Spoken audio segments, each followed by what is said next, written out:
silence, then breathing. Wet, labored.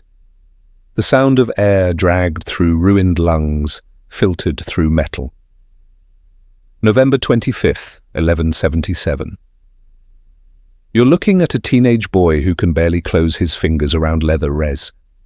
His hands, wrapped in linen bandages that were white this morning, are now stained rust brown. Beneath those bandages, flesh is rotting, bone showing through in places. Leprosy doesn't just kill you. It erases you, piece by piece, while you're still breathing. The silver mask hiding his face isn't decorative, it's necessary. What's underneath would make hardened soldiers look away. 3 miles ahead, the horizon has disappeared. 26,000 warriors, mounted cavalry stretching so far across the plain that the dust clouds look like fog rolling in from the sea. Banners, green, black, gold, snapping in the wind like the wings of hunting birds. The Sultan Saladin commands them, 40 years old, undefeated, so confident he's already sent messengers ahead to Damascus describing tomorrow's victory feast. Behind the boy with the silver mask, 500 knights, that's it. 500 exhausted men on exhausted horses wearing armor dented from a dozen previous battles, holding lances with chipped points and swords that need sharpening. The math is simple, 52 enemies for every Christian, the kind of odds that don't even merit discussion. You don't fight those odds, you surrender or you die. Every advisor told him to stay behind Jerusalem's walls. Every military treatise ever written says this is suicide by cavalry charge. Even his own body, nervous system destroyed by disease, joints swelling, skin splitting, is screaming at him to stop. Baldwin IV does something impossible. He gives the order to charge. What happens in the next 3 hours will break the mind of everyone who tries to explain it. Christian chroniclers will call it divine intervention. Muslim historians will call it a catastrophe sent by God as punishment. Modern military analysts will study it for centuries and still struggle to make the math work. But here's what nobody tells you about Montgisard. The battle was already lost before a single lance was lowered. Saladin had made no mistakes. His army was rested, well supplied, positioned on perfect cavalry terrain. His commanders were experienced. His warriors were elite Mamluks, slave soldiers trained from childhood to kill. The Crusaders were outnumbered 52-1. So how did 20,000 of Islam's finest warriors end up dead in a single afternoon? The answer isn't what you think, and it starts with a decision Saladin made 3 days earlier, a decision so logical, so obviously correct, that it would destroy everything he'd built. Before we watch history unravel, quick word. If you're the kind of person who gets pulled into these documented moments from the past, the ones that textbooks somehow forget to make interesting, subscribing helps us dig deeper into the archives and uncover more of these stories. All right, back to November 1177, and the most dangerous man in the Holy Land is about to make his first mistake. Jerusalem in 1177 isn't the golden city of psalms and paintings. It's a corpse pretending to breathe. Walls cracked from 80 years of siege. Streets half empty because anyone with sense fled months ago. The holiest city in Christendom, defended by fewer soldiers than a modern high school has students. The kingdom is held together by scar tissue and denial. And on the throne sits a 16-year-old boy whose own flesh is betraying him. Baldwin IV wasn't supposed to be king. He wasn't even supposed to be alive. Leprosy in the 12th century isn't just a disease, it's a divine curse made visible. Lepers ring bells to warn people of their approach. They're buried in unmarked graves, erased from family records, treated as if they died the moment the first white patch appeared. But Baldwin's father, King Amalric, saw something in his son that disease couldn't touch. Intelligence, clarity, a mind that cut through problems like a blade through silk. So when Amalric died suddenly in 1174, the crown went to a 13-year-old boy who would never marry, never have children, whose kingdom was already being measured for a coffin. Facing this dying kingdom stands Saladin. Born Isef ibn Aub, rose from military commander to sultan through tactical genius that would make Machiavelli weep. By 1177, he's done what generations failed to do: unite Egypt and Syria under one banner, one purpose: take back Jerusalem. He's 40 years old, prime of power, commanding endless gold from Egyptian trade. Warriors from a dozen territories, siege equipment that can crack fortresses like eggs. And here's what should terrify you: Saladin isn't a monster. He's pious, diplomatic, respected even by his enemies. He follows the rules of war, but rules you to understand how close we came to watching civilization pivot on the actions of a dying teenager and 500 desperate men. You're missing the lesson our ancestors died screaming to teach. The world doesn't care about your odds. It only cares about your will. But there's something else about Baldwin the chroniclers mentioned only in passing. Almost embarrassed, he smiled before battles. Not nervous bravado, genuine anticipation. A leper king whose nerves were so destroyed he couldn't feel pain anymore, who had nothing left to lose. Grinning behind his silver mask as armies 20 times his size assembled on the horizon. Think about what that means. Pain is your body's warning system. It tells you when to stop when you've gone too far. Baldwin's warning system was dead. He could push past every threshold that would make a normal man collapse, and he'd never know until something actually snapped. Saladin, for all his brilliance, never understood what that meant. He was about to learn. November 23rd, 1177. Saladin's army crosses into Crusader territory like a flood breaking through a dam. 26,000 mounted warriors. The supply train alone stretches for miles. Tents, food, siege equipment, portable forges to repair weapons. This isn't a raid. This is an invasion designed to end the Crusader presence in the Holy Land permanently. A Muslim chronicler writes, "The banners of the faithful covered the hills like stars fallen to earth. The hoofbeats sounded like thunder that would not end." Saladin's plan is textbook brilliant. Bypass the fortress of Ascalon. It's garrisoned, fortified. Why waste time on a siege? Sweep north along the coast, cutting Jerusalem off from the sea. Strangle the supply lines. Wait for starvation and internal collapse. He's done this before. It always works. Inside Jerusalem, the situation is worse than desperate. It's mathematically hopeless. Baldwin's advisors, the few nobles who haven't already fled, lay out the numbers in the throne room. City garrison, 750 men, mostly infantry. Available knights, maybe 500 if they call in every favor. Templar reinforcements, 80 warrior monks already exhausted from defending border castles against Saladin's 26,000. Raymond of Tripoli, one of the kingdom's most experienced commanders, says it plainly. "Sire, we should negotiate terms while we still have something to bargain with. If we ride out, we die. If we die, the kingdom dies with us." The room falls silent. Baldwin sits, slumped in his throne.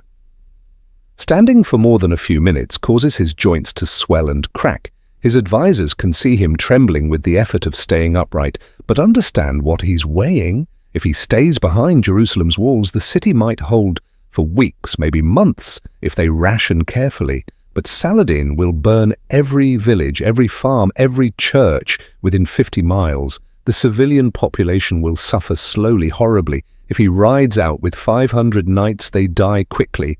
But Saladin's army, busy slaughtering knights in open battle, might not have time to devastate the countryside. The peasants might survive long enough for help to arrive from Europe. It's not a choice between victory and defeat. It's a choice between dying with purpose or dying slowly while watching everyone else suffer first. Baldwin lifts his head. The silver mask catches torchlight.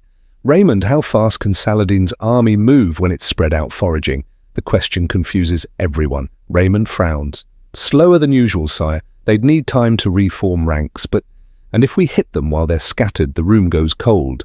"My lord, with respect." Raymond gestures at Baldwin's bandaged hands, his wasted frame. "You can barely mount a horse without assistance. Your hands can hold reins. That's all I need them to do." What happens next is recorded by multiple sources, Christian and Muslim alike, because what happens next is so insane that no one believes it until enemy chroniclers confirm every detail. November to the 24th, Baldwin IV, carried on a litter because his legs can't handle the palace stairs, is brought to the royal armory. Knights help strap on his armor. His hands are so damaged the fingers won't close properly. They have to tie the sword to his wrist with leather straps. He orders the entire available force to prepare for immediate march. 500 knights, 80 Templars, 3,000 infantry, north towards Saladin's army. Odo of Santa, the Templar Grandmaster, a scarred veteran who's fought in a dozen battles, actually weeps when he sees Baldwin lifted onto his warhorse. The king's body has to be strapped to the saddle. His legs no longer have the strength to grip. They march at night, 45 miles in 36 hours. For context, that pace would exhaust healthy cavalry. Moving north? Yes, sire. Is his army still spread out? Yes, sire. And each time Baldwin, exhausted, feverish, held upright in his saddle by nothing but will, smiles beneath his mask. His knights don't understand. They assume it's delirium, fever, dreams, the mind breaking under pressure. They're wrong. Baldwin has seen something, recognized a pattern in Saladin's movements that no one else has noticed. He's counting on Saladin being smart, on Saladin making the logical decision, the correct decision, the decision that will doom him. November the 25th, dawn breaks over terrain that will be soaked in blood by sunset. Saladin receives his first warning just after sunrise. A scout rides in, horse foaming with exhaustion. My lord, Crusader banners, Northridge. Saladin doesn't even look up from his breakfast. A patrol. They'll withdraw when they see our numbers. My lord, the scout's voice wavers. There are hundreds of them, maybe thousands.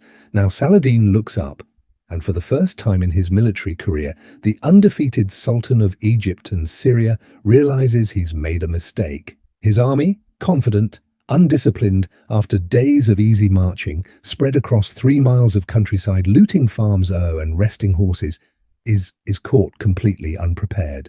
And worse, standing on that ridge, silhouetted against the rising sun, is a figure in armor, topped with a silver mask that catches the light like a second dawn. One of Saladin's commanders whispers, "Is that the leper king?" Saladin stares, then quietly, "God help us, he came." What Saladin doesn't know yet, what no one except Baldwin understands, is that this battle won't be decided by numbers or steel or superior tactics.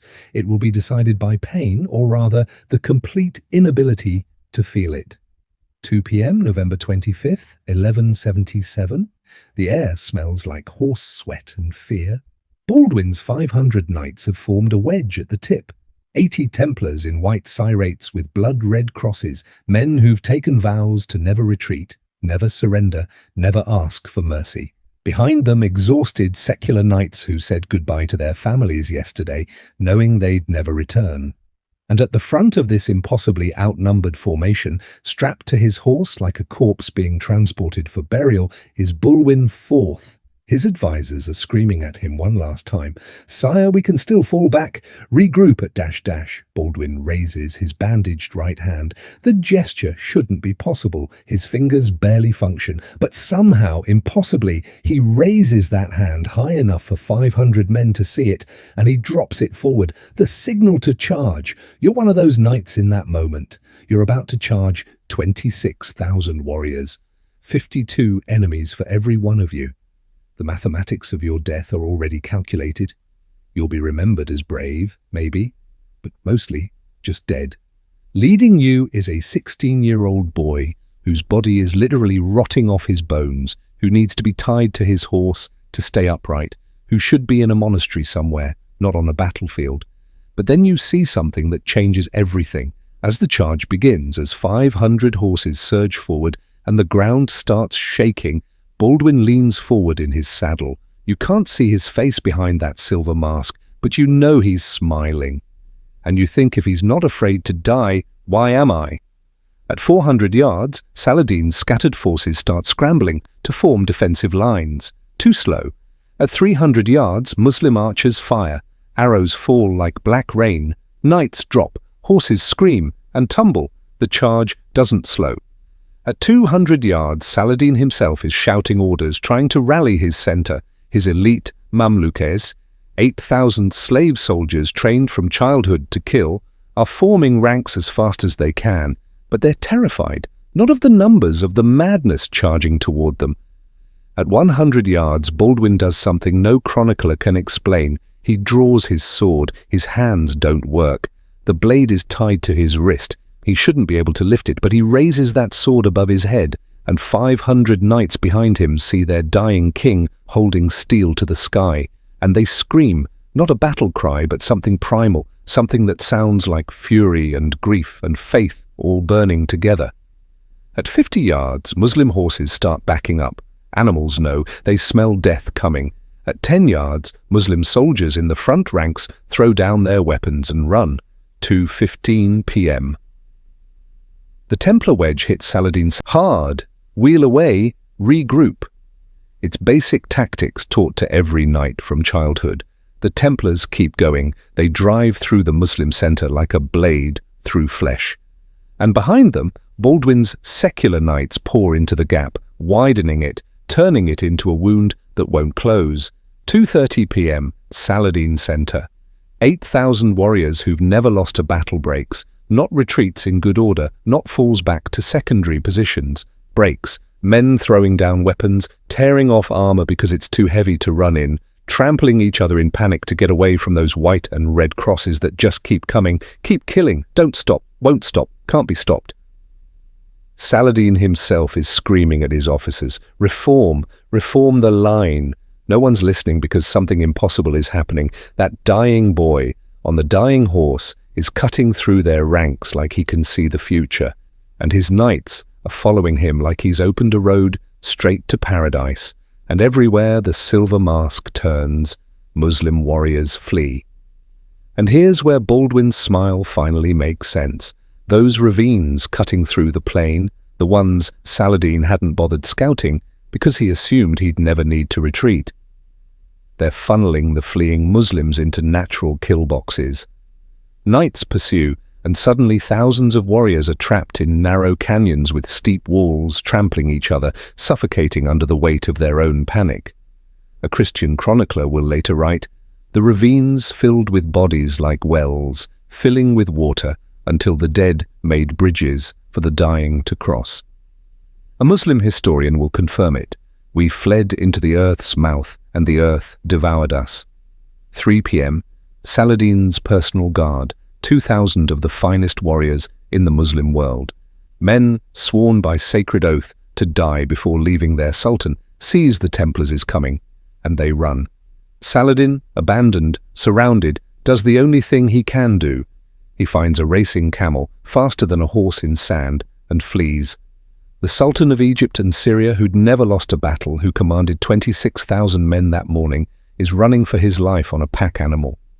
By 4 p.m, it's over. 20,000 Muslim warriors lie dead or dying across 3 miles of blood-soaked earth. Another 6,000 have scattered into the desert, abandoning weapons, armor, supplies, anything that might slow them down. Of Baldwin's 3,500 men who fought, 0 are dead. Heavy losses, but they've won. They've done the impossible. When they finally pull Baldwin from his horse, he's unconscious. The straps holding him in the saddle are the only reason he didn't fall during the battle. His bandages are soaked through with blood, wounds torn open by the sheer physical stress of wielding a sword his hands shouldn't have been able to hold. The knights think he's dead. Odo of Santa, the Templar Grandmaster, checks for breath, finds it barely. He's openly weeping as he says to the knights gathered around. He can't feel pain. That's how he did it. He can't feel his body breaking, so he never stopped. He never knew when to stop. You've just watched 500 men defeat 26,000, not because they were stronger, not because they had better equipment, not because they were more numerous, because they followed a boy who'd already lost everything except his will to fight. If that doesn't remind you how much one moment, one decision, one person can change everything, then you're not paying attention to the lesson written in blood across that field. Subscribe to Crimson Historians because these aren't just stories, they're warnings about what happens when human will collides with human calculation. But here's what no one tells you about Montgisard. Saladin didn't stay defeated, and Baldwin had won the battle but lost something far worse in the process. The night after Montgisard, Jerusalem burns candles in every window. Church bells ring for 72 hours straight. Priests call it a miracle. Peasants who'd been preparing to flee are dancing in the streets. Baldwin IV is being hailed as a second Judas Maccabeus, the warrior who saved God's people against impossible odds. But in the royal chamber, physicians are arguing over whether to amputate. The stress of the battle has accelerated Baldwin's leprosy catastrophically. Tissue that was merely damaged is now necrotic, infections spreading through flesh that can't heal properly. His hands, which somehow gripped a sword for 3 hours, are swollen twice their normal size and weeping pus through the bandages. He's 16 years old and his body is dying faster now because of what he did to save his kingdom. The material gains from Montgisard are staggering. Saladin abandoned his entire supply train, tents, weapons, gold, food for the coming siege of Jerusalem now funds the Crusader kingdom for 2 years. Castles that were preparing surrender terms are suddenly fortifying walls again. European kingdoms that had written off Jerusalem start sending reinforcements. For the first time in decades, the Crusader states aren't just surviving, they're winning. But in Cairo and Damascus, the loss is catastrophic. Saladin's reputation, built over 15 years of careful conquest and diplomatic maneuvering, shatters overnight. Muslim chroniclers struggle to explain it. How does the sword of Islam lose 20,000 warriors to 500 knights? Ibn al-Air writes, "This was the most terrible catastrophe to befall the believers in this age." Another chronicler is more blunt. "God turned his face from us that day. The real damage isn't military, it's psychological. Saladin had united the fractured Muslim world under one principle: inevitable victory, one march, one battle, and Jerusalem would return to Islamic rule." Now, Amir in Egypt are quietly negotiating separate peace deals. Syrian lords are questioning whether Saladin is God's chosen instrument or just a man who got lucky until he didn't. It takes Saladin 10 years to rebuild what Baldwin destroyed in 3 hours. 10 years. But here's the part that should haunt you. Baldwin's doctors tell him he has maybe 6 months to live, a year at most. The disease is too advanced. The battle accelerated deterioration beyond any hope of recovery. He lives 8 more years. 8 years of increasing agony, losing his sight, losing mobility, eventually unable to even hold a pen or feed himself, but his mind crystal clear until the very end. And during those 8 years, he defends Jerusalem against Saladin 3 more times, never with more than 1,000 knights, never losing. There's a moment in 1183, 6 years after Montgisard, when Saladin and Baldwin meet under a truce flag to negotiate prisoner exchanges. Baldwin is carried on a litter. He's blind now, can't walk, can barely speak above a whisper.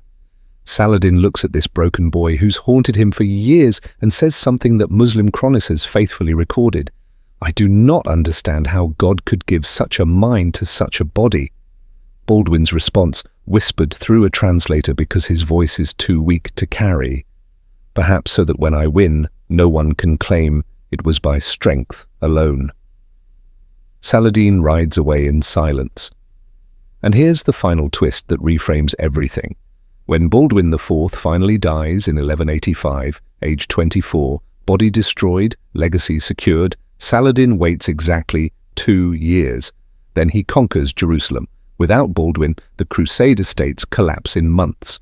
The kingdom he saved with 500 knights at Montgisard falls apart without him because he was the kingdom. His successors lose in years what Baldwin defended for 8. So did he win, or just delay the inevitable? Monkeys teaches us something that terrifies military historians. Numbers don't matter as much as we think they do. The Pentagon has entire departments dedicated to calculating force ratios, logistics, material advantage. We've built civilizations on the idea that more is better, that mathematics dictates outcomes. And then you have November 25th, 1177, 500 against 26,000, and the 500 win. Not because of superior tactics, though Baldwin's were brilliant. Not because of terrain advantage, though he used it masterfully. Not because of better equipment, because they didn't have it. They won because one dying boy refused to accept that mathematics determines fate. Baldwin IV understood something we've forgotten. The human will, when pushed past the point of self-preservation, when freed from the fear of pain because pain no longer registers, becomes a force that logic can't calculate. He couldn't feel his body breaking, so he never knew when to stop. And 500 men watching their king fight despite a body that should have collapsed hours earlier decided that if he wouldn't quit, neither would they. We live in an era obsessed with probabilities. Algorithms tell us what stocks to buy. Polls predict elections before votes are cast. Models forecast wars based on GDP and troop numbers. Maybe we've lost something important in all that calculation, the understanding that history pivots on moments when someone refuses to accept the math. When 500 becomes more dangerous than 26,000 because those 500 believe in something the 26,000 don't. There's a letter Baldwin wrote to his sister Sibylla shortly before his death. It's kept in the Vatican archives, yellowed and fragile. In it he says, "I was told I would die young. They were right. I was told I would die a leper. They were right. I was told I could not rule. They were wrong." Perhaps God gives us diseases to show us that flesh is temporary, but will is eternal. My hand stopped working years ago, but my kingdom still stands. By the time she received that letter, Baldwin was already dead. 2 years later, the kingdom fell, but for 8 years. 8 years that shouldn't have happened. 8 years that defied medical possibility, one dying boy held back an empire. You've just witnessed one of history's most fragile victories, a moment when everything, the kingdom, the faith, the lives of thousands, hung on the will of a teenager whose body was falling apart. If stories like this remind you how delicate civilization is, how close we always are to losing everything, how much one person's refusal to quit and change the world, subscribe to Crimson Historians, because the past isn't dead, it's just waiting for someone to remember. And if you think Baldwin's story is dark, wait until you hear about our next findings. Thanks for watching, and we'll see you in our next